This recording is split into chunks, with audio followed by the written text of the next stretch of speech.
Now, in addition to immigration, President Trump tonight slamming what he calls, of course, the Russian witch hunt, while predicting a red wave will wipe out Democrats this November. But is the president right to say that border security will be at the center of the 2018 midterms? Joining me now, Fox News politics editor, the one and only Chris Stirewalt. Welcome back to the show, sir. Ma'am.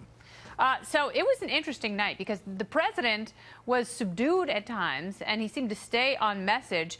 Do you think that he was rattled by some of the news today, particularly with Michael Cohen and Paul Manafort?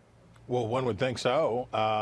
And there's sort of a parallelism here about the wishful thinking that a lot of Trump supporters seem to be engaging in as it relates to Paul Manafort, as it relates to Cohen. We also, by the way, had the second member of Congress who endorsed Donald Trump. That's Duncan Hunter Jr. He got indicted today, too, on corruption charges, following on the heels of Chris Collins, a congressman from New York, who was Trump's first endorser in the House. Also an early adapter. That's right. That's right. So, it's coming hard and it's coming heavy now. And there was some suspension of disbelief, some wishful thinking that I think a lot of the president's supporters engaged in about the investigation and criminal charges and corruption allegations and all of those things, that somehow this would be made to go away and somehow that it was fake and that Manafort didn't do these things and that Cohen wasn't who he was and that there wouldn't be consequences. I think there's a similar thing that can happen to voters when you are facing a difficult political climate, as Republicans are this cycle.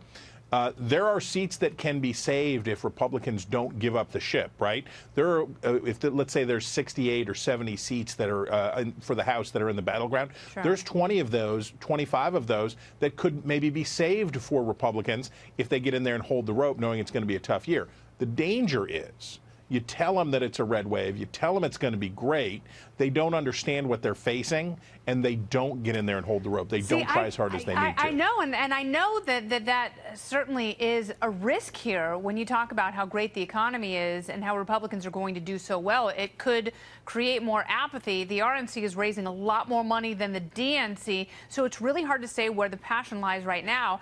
The economy can still do a lot between now and November, but I want to get to West Virginia. This is your home state, and the president really framed it tonight as being critical in his fight against Nancy Pelosi and Maxine Waters. He talked about them a lot. He talked about Joe Manchin essentially being a puppet of Charles Schumer, and he talked about energy. He talked about the future of coal. How important is this race, Patrick Morrisey versus Joe Manchin, in November, and how important is West Virginia to the grand scheme of things?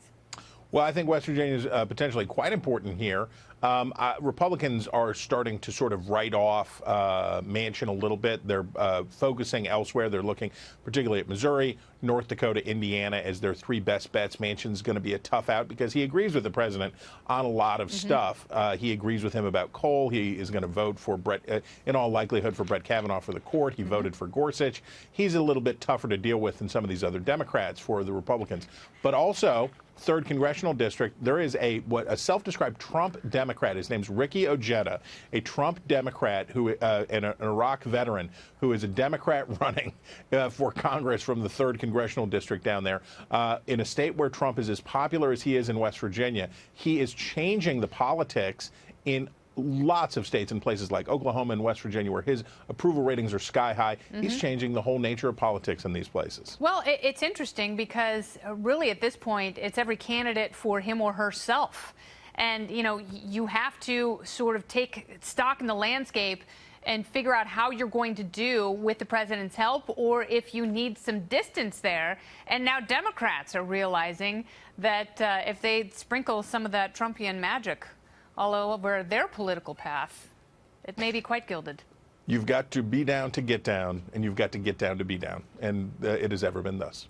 Well, I like to bro down with your get down, so thank you very much for bringing that tonight, and always, Chris Stirewalt. Thanks, my friend.